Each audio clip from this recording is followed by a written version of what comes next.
réveille les presses en toi. Sur ce plateau, je ne suis pas seul, j'ai un invité très spécial pour moi. Et aussi mes collègues journalistes, que je salue en passant, Jonathan Beya et Kev Kabouya. Avant d'entrer dans le bain de notre émission, je vais juste vous demander de vous abonner sur notre chaîne 000 M1 News pour ne rater aucune information. Et surtout, n'oubliez pas de cliquer sur la cloche de notification pour être au courant de tout. Je me dirige vers mon invité. Bonjour. Bonjour. Oui, Balandia 00 M1 News. À vous les micros. Merci beaucoup à tout le monde. Nako banda nako pesa mbote na bande konyoso bazolanda biso partout au monde au travers de cette émission. Merci à vous, chers journalistes, qui m'ont réussi et qui m'ont ciblé comme invité. J'espère que nous serons et vous serez tous bénis au nom du Seigneur Jésus-Christ. C'est comme le dit presque notre plateau. Je suis pasteur Gassi Ange Moussassa, pasteur responsable de l'église de la Théophanie. Voilà ce que j'ai fait. Je suis pasteur, je suis en train de paître les troupeaux du Seigneur Jésus-Christ. Voilà. Je pense que qui n'est pas le bien pasteur. Le Togo le Bela où est allé parcours pasteur. Première question à vous sur Zaboy. Cher pasteur, depuis que vous avez commencé l'œuvre de Dieu, on regrette Tagani. On le pasteur. Bando banda conseil l'ensemble. On regrette Tagani. Merci beaucoup, cher bien-aimé journaliste, frère David, Mister David et les autres. Cette question me va trop droit au cœur. Je pense que l'émission est bilingue. Donc, regret nanga liboso ezalaka d'abord âme oyo baza ko continuer ko demeurer de l'autre côté, du côté des ténèbres, du côté du diable. Donc regret on a regretté ka banda nazala pasteur tu na moya lelo eza nombre ba âme gagné oyo naza koluka nanu ekokite na yebi pété soki na kokokisaka yango. Donc on a regretté beaucoup plus sur ça. J'ai pris chaque jour que Nzambe a pesanga makoki nangolu ya ko continuer ko bakisa ba nombre d'âmes gagnées pour le Seigneur Jésus-Christ. Oui, merci pasteur. Question sur César Boye. Ça fait combien de temps que vous êtes pasteur? Gloire au Seigneur. Par rapport au temps, je peux dire d'abord c'est depuis avant la fondation du monde. Dieu m'a appelé pendant que j'étais encore une masse informe au sein de la maman. Et alors, par rapport à l'œuvre du Seigneur, prêcher, commencer à travailler pour le Seigneur, ça, c'est il y a plus ou moins 14 ans. Wow, 14 ans d'expérience. Des ministères, oui. 14 ans d'expérience. Question sur César Boye. 14 ans d'expérience. Quelles sont les difficultés au contact avec le salon? Comment au Gérakango? Merci beaucoup, bien-aimé. Ba difficulté zali mingi kasi lokola toza bato na kondima toza basali na Nzambe toyebi ke l'Éternel pourvoira et il pourvoit toujours. Difficulté à liboso na musala na Nzambe ezalaka d'abord o to bengaka opposition parce que to travaillaka contre un ennemi commun, le diable et ses démons. Tozwaka toujours ba missile wana tango zoteya ezana ba oyo bazo négliger yo tango zo panza sango malamu ezana ba oyo baza ko bundisa yo ezana ba oyo baza ko telemela yo Satan aza ko utiliser pe batu mususu baya na lolenge ya mabe. Voilà un peu, il y a aussi le domaine financier qui est toujours un problème, mais en tout cas à tout et pour tout le Seigneur reste au contrôle. Oui, merci Bandeko Balandi Boy qui n'est pas qui clair à nous la méthode de la vision.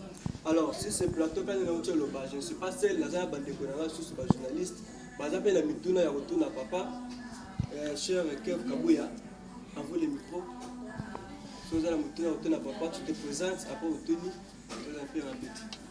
Bonjour pasteur. Bonjour bien-aimé. Moi c'est Kevin Kabouya. Merci. Oui pasteur. Naïka pour intervenir pour la question Nazana besoin naïba. Oui. Pasteur, première question dans Ali. Chez vrai église des Ali, c'est la maison de Dieu. Mais est-ce que l'église des Ali bien privée pour notre pasteur ou bien les bien privés pour la famille naïe dans l'entourage naïe? Là, c'est la première question. La deuxième question, c'est pourquoi l'église, tous les pasteurs, toujours badadi. Aucun de l'idadi. Mais so taliba am, ba sœur, ba maman église, ba zobinga ba pasteur badadi. Mais la famille na bango na bandaku na bango, ba respectaka ba parents biologiques na bango te. On a maman moko respectaka mobali na ndaku te, mais na l'église a respectaka pasteur makasi.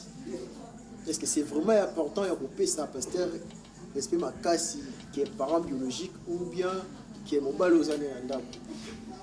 Merci beaucoup, bien-aimé Kevin. Réponse à Liboso na koloba par rapport à église bien privée, il y a pasteur, pourquoi? Ezalaka bien privé, pasteur, topé ezalaka bien commun. C'était ça la question, si je ne m'abuse pas. L'église, en réalité, etikala kozala jamais bien commun, il y a pasteur, topé à famille na restreinte ou biologique ou étendue. Église ezalaka toujours bien commun, il y a des chrétiens, voire même des païens. Église ezalaka toko benga ngona linga lelo kwa nzambe. Ezanda kwa nzambe. Eza isika nzambe azomitalisa. Mais comme Dieu c'est un Dieu de l'ordre, selon le livre de Osée, même na Israël, ezalaki toujours na oyo babengaka hiérarchie.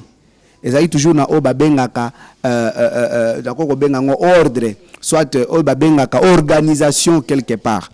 Parce que batuna banyama bakeseni. Batu batambolaka na mulongo bayebaka ndenge nini ya kobongisa makambo po batambola malamu. Nzambe atinda mibeko na Israël, eza na garant ya mibeko lokola lelo tokoma na ba garant de constitution par rapport à mboka. Mutu wana azali na mot à dire, azali na babenga kango les bâtons de commandement pour na ko diriger les choses et tambola dans le calme et dans les bons. Voilà, c'est ce qu'on appelle les responsables maintenant. Quand il est responsable, il peut arriver que, par exemple, un pasteur abundi un jour, et ça n'a bande ko ebele bakoko sanga na église mobimba to cotiser mbongo, to somba esika ya nzambe, to tongela ndako nzambe ndako. Mais au moins batu mususu ah luka mbongo kaya boy mususu bazoboya. Mais un pasteur mususu akoko zala na ba moyen propre na ye asombi esika abundi na musala na ye ya nzambe pekaka na ba volontiers basombi esika bakoki ko tia peut-être na komba pasteur. Tout comme bakotia na komba église, mais batie mibeko eko zala wana. Mais juste après, c'est selon cette organisation qu'on peut donner aussi à quelqu'un d'autre. Par exemple, tout le monde a une église mususu pasteur a koufi, moi na remplacer et boti ba problème. Eh comme bien privé na bango, boy. Mais ceux qui avocat a koufi moi na comme avocat, wana problème yate. Ce magistrat a koufi moi na comme magistrat, wana problème yate. Voilà, vas-y. Mais ceux qui est à la remplacer mais pourquoi pasteur, Dieu va pasteur de bazala? Bien sûr, je suis en train de venir. Il faut vérifier. Ce qui moi na pasteur ou na zappé pasteur et qui a vraiment na appel dans Nzambe, ça ne change rien. Ce que les chrétiens cherchent, c'est quoi? C'est la vérité, la parole de Dieu. S'il y a la vérité dans cette personne, pourquoi chercher seulement à savoir que ponani ni fallait gazalaga mwana nae? L'héritage dans le Seigneur, ça existe. Ça existe, l'héritage dans le Seigneur, ça existe. Voilà. Il y avait Abraham, Isaac, Jacob, c'était une généalogie, c'était biologiquement. Cette succession n'était pas mauvaise, mais c'était familial. C'est tout comme que ça peut arriver dans le Seigneur, tout comme ça peut aussi aller dans un autre sens que ils allaient par rapport à l'organisation église. Ça, c'est la première réponse. Alors, dans la réponse, il y a question Nabino et Ami Balé. Si vous pouvez me rappeler, s'il vous plaît, c'était concernant. Voilà. Ils respectent beaucoup de parents. Ils respectent les parents moins que leur pasteur. Ils respectent les parents moins que leur pasteur. Beaucoup de badadi. C'est tout à fait normal. C'est tout à fait normal parce que dans le Seigneur, il y a aussi ce qu'on appelle les gendres. On peut engendrer dans le Seigneur. Dans la foi. Dans la foi. Même Paul, il a maintes fois appelé Tite fils spirituel. Dans la foi. Je l'ai engendré dans la foi. Ça existe. Maintenant, ce qu'on moni relation d'abord en réalité, première des choses, au travers chaîne Nabino, na monde entier Nabino Nabino sur le plateau. Il faut qu'on ait que respect est quelque chose qu'on peut demander. Le respect c'est pas comme l'argent. Le respect c'est pas comme un gâteau. Quand tu as faim, tu le demandes, on te le donne. Non. Le respect c'est mérite. Tu peux être un parent mais qui ne te fait pas respecter. Le respect c'est ngaka yomoko osala ke barto sayo. Vous voyez. Maintenant il y a des pasteurs musala na ye kaka koteya ko conseiller bakutanaka na bandimi kaka na bataya misala ya ndenge wana ba se conseiller koteya bango ko sambela pona bango, ils sont là en train de prendre soin de quelqu'un. Maintenant cette personne tango azomona ke même toi ce qui pakananga asala maka musuku peut-être ata papa abotanga na vie atikala ko sala ngote. Comment voulez-vous que cette personne ne puisse pas respecter son pasteur que son père? Il y a des parents, Bible ça koloba bien que respecte ton père et ta mère, honore ton père et ta mère, afin que tu vives longtemps sur terre. Et parents, n'irritez pas vos enfants. C'est écrit dans la Bible. Donc, tant que il y a des devoirs des parents envers les enfants. Il y a aussi les devoirs des enfants envers les parents. Mais il y a toujours des losers des devoirs. Bato ba kokakate kokokisa devoir na bango. Or, dans les écoles ici, ceux qui m'ont sali devoir, tu as combien? 0. Ceux qui osent parents ont échoué pour ça, le devoir envers tes enfants. Ton 0 n'est pas un problème. C'est juste une salaire. Ceux qui osent aller, papa qui a devoir envers tes enfants, ou soit un enfant qui n'a pas pu accomplir ses devoirs, c'est un peu comme ça. C'est dans ce sens-là que au moni bande ko belé ba pasteur dadi respect wana tozwaka yango à la place, pas à la place mais au travers le nom du Seigneur que nous portons et surtout au travers les messages que nous donnons. Oui, je pense, cher Kev Kabouya, tu es satisfait de la réponse du pasteur? Oui, là, je donne la parole à mon pote aussi, Jonathan Beya. Tu as le micro. Ok, merci beaucoup, Ndeko David. Merci pour la confiance au salut Jeune du Savoir et participer à l'émission. Bonjour, pasteur. Bonjour. Je suis Jonathan Beya, colonel de la presse congolaise. Je suis présentateur de l'émission Jeunes du Savoir. Merci. Koyo Kayo Koloba, Lobi aux 14 ans de ministère. Ceux qui, comme on a déjà aux ans jeunes, ceux qui ont âge de moins 14 ans, c'est que au banaki ministère jeune. Question dans ce que les aliboués. Au banaki ko ça la n'est pas aussi surmonter ba difficulté wana nyo sonde ezalaka ndenge et comment na kin na Congo en général et comment ta jeune wana qui frère ba pantala minene boye ba pantala tisi ko tiola mawana bana ko sala ndenge pour aussi surmonter. C'est la première question. Oui, je peux répondre. Ouais. Ok, la réponse à ça c'était simple. Musala nzambe soki nzambe apesi yo yango mission wana ye moko ayekaka na ko tondisa yango. J'étais jeune, mais cette jeunesse n'a pas pu m'empêcher à servir mon Seigneur. Jusqu'en ce moment où je vous parle, ma réputation est comme du parfum. Je n'ai pas dérapé. Dieu m'a Est-ce qu'il y gardé. avait aussi de jeunes comme vous, tes amis qui t'invitaient aussi dans des lieux de distraction, par exemple, toké fête, toké sorti, toké mbéambé, ndenge tolobaka na kinbilo ya bongo ezalaki nango tende ozabonno ozali bien ezalaki nde surmonter. Merci beaucoup. Na question na lolenge otuneli, ba invitation bandai koya, mais na banda ko répondre na nyonso te, tout comme aujourd'hui. Okay. Parce que je suis mis à part depuis mon enfance. Okay. Je n'ai pas pu goûter au désordre et ça ne m'a pas été donné. Personnellement, na sepelaka na yango te. Ata soki eye lelo na sepelaka na yango te. Donc na sepelaka mingi kozala na kati na église, ko fréquenter ba grand pasteur, ko fréquenter ba mikolo na kati na musala na Nzambe, ko yoka ba prédication même télévision nanga.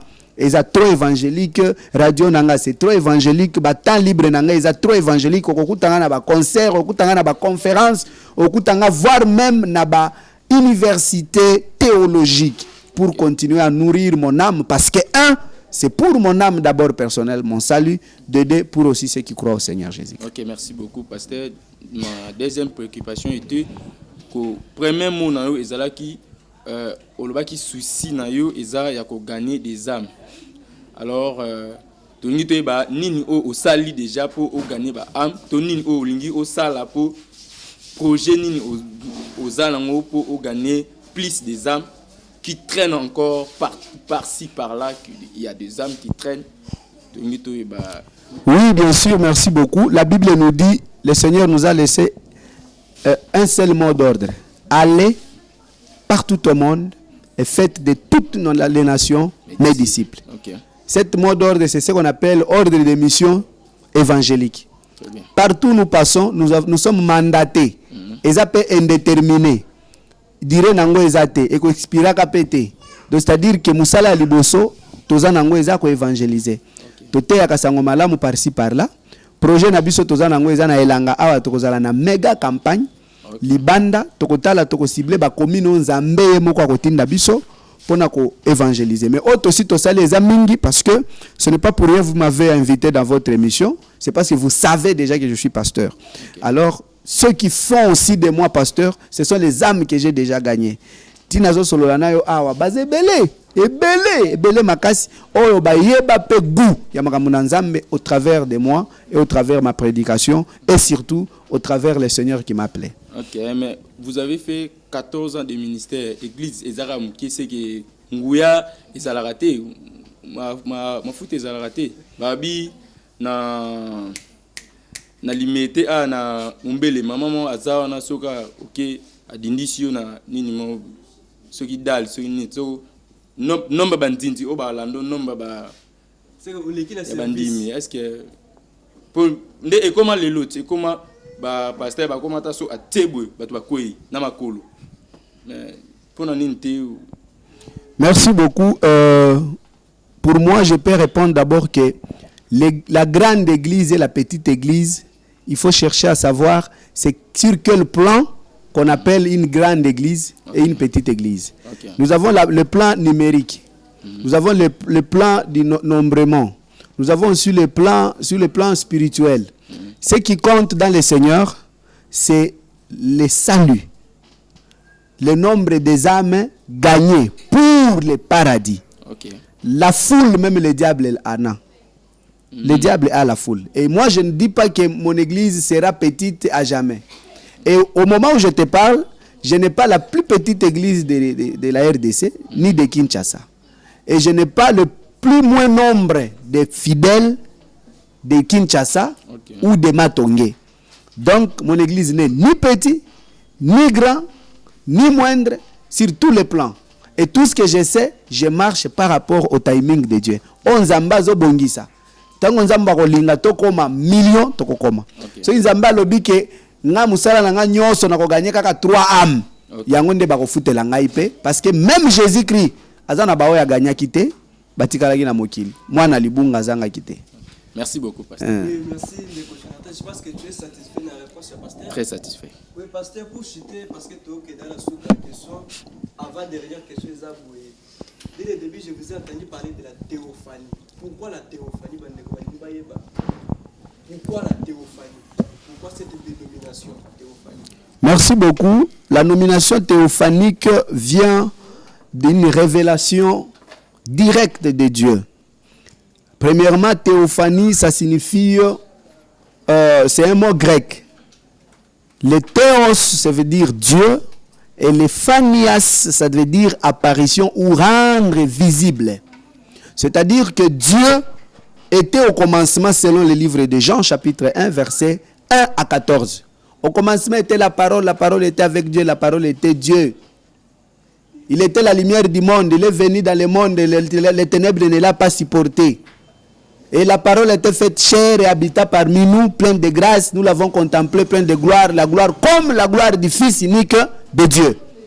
C'est ce que parlent ces versets. C'est-à-dire, la théophanie, ça signifie Dieu s'est rendu visible ou la manifestation de Dieu. Oui, la manifestation, il est comme le pasteur vient de le dire. Alors, pour te citer, pasteur, mais tous les enfants belés. Mais compte tenu à temps, je pense qu'à la prochaine fois, oui. Vous voyez ma consolation. Alors, quand on boye, vous allez un jeune ma casse. Vous êtes jeune alors. Et moi, la jeune ma biso, vous comme ça va muni, oyo santaka. T'as remis la paix aux jeunes. Autant que les jeunes peuvent baza pe libanda o baza endormi dans le monde. Vous comme ça va muni, vous senga ba muni. Merci beaucoup. Par rapport aux jeunes, les jeunes par rapport à l'âge, jeunes par rapport au corps, je vous invite à recevoir le Seigneur. parce que Bible ezoloba ke elenge sepela na bolenge na yo mais yeba mokolo suka okobengama na esambiselo. Alors malheureusement quand on parle des jeunes à Kinshasa, on a aussi des personnes de 50 ans qui se comportent comme des jeunes, qui portent des culottes, des bras cassés, qui circulent, qui font tout ce que les jeunes font. N'importe quoi. Je demande tout simplement à tous les âmes de quitter l'enfer pour venir au paradis au travers l'évangile. Donc, c'est-à-dire, venez nombreux, votre place est réservée et ce n'est pas insuffisant. Bible za koloba kenanda kunanzambe bisika ezali ebele. Donc, place à Moutounion sur une église, vous êtes les bienvenus. Oui, je pense que le pasteur est clair à ce qu'il y a pas d'ensemble. Mais papa, pour la projeter, la motivation des araignées, donc, encourage, donc, et le courage, ça, il y a ensemble des amis, et le Kwaliboso, et puis ça a courage pour nous saler l'ensemble, et d'abord, vie éternelle. Cherchez premièrement le royaume des cieux, vie éternelle. C'est beau, hein? C'est beau à entendre, à écouter, vivre éternellement. Tala kaka ozaki bébé ozongulumo, ozomi ebate, bazole sabiloko yebite, okomi otambola, ozomi ebate, ebele ba mi ebaka ba se retrouver kala ba maternelle. Ba musuku tso tuni ke tango zali na école maternelle, osko zo yeba ndengo zalaka ba musiba yebite. Ba musiba se retrouver na ba primaire, ba musiba se retrouver na ba secondaire nda yebike qui suis-je. Mais kalamingi tawa papa on sera 50 à 60 mutakei. So tant tokenda kana tokenda wapi. Il y a une vie éternelle. Là où nous vivrons pour l'éternité. Chaque jour tu vivras à deux mondes. Tu vivras spirituellement et charnellement. Pourquoi tant que tu lalaka ils ont déjà vie spirituelle. Ponzo to tikala na mbetu elati bilamba ya noir et fini ki dra ya pembe. Mais na ndoto ozomi mona olati pembe ozotambola na wenzi ozokende. Na oya lali, na oya zana mbetu. Na ni vrai yo. Parce que kuna ozotambola na ndoto so babangi sio kobanga. Na ndoto so bapesi loko esengo okosepela. Mais oya lali na mbetu. Nyoso zo lekata puku alekie wana tanya ba musuku to bapuku balia bango misapi ma ola mukakutu te. C'est-à-dire que nzoto eza pamba bomo ya seko ezwa mindena molimo. C'est-à-dire qu'en réalité dans l'homme c'est l'esprit. Et c'est lui qui construire l'esprit, vie spirituelle nayo pour lobi au bénéficier pe na royaume des cieux et le reste vous sera donné par-dessus. Voilà. Oui, merci cher pasteur. Je pense que Bazar va suivre Yogi au pasteur Tchikoloba. Je pense que abonné la biso il y a 001 news Bazar aussi parce que ma campagne ici ngaka ezala awa. Alors on a bien toujours vos approcher, vos s'abonner, puis vos partager, n'oubliez pas aussi de liker. Pasteur, votre mot de la fin. Émission biso ceux qui awa. Merci beaucoup. Le mot de la fin, je dirais tout simplement que le sang de Jésus parle mieux que le sang d'Abel. C'est-à-dire que Dieu vous bénisse abondamment. Que Dieu vous bénisse abondamment. Que Dieu vous bénisse abondamment. Les derniers mots de notre pasteur, notre invité du jour. Cher pasteur Totigio. Merci. C'est à la prochaine. Oui, chers internautes, je sais qu'il y a des gens qui ont CP là. Des gens qui ont invité la mission clair à le tout, à expliquer mission il y a ça. Alors, on a aussi un bien que vous avez toujours passé, vous s'abonnez massivement à la chaîne Nabino 001 News TV. On a toujours à la page, il y a une émission à la page de Makamba Boy. Alors, on a posé un peu copier sa mbote dans mon boss, Kizé Malanda. On a à Bruxelles, la bossa nyoté mon chief Ludovic Tombo. Je pense que le faut au Bana pour la biso. On a aussi un bino car vous approchez dans 001 News TV pour avoir cette information. Surtout, n'oubliez pas de cliquer sur la cloche de notification.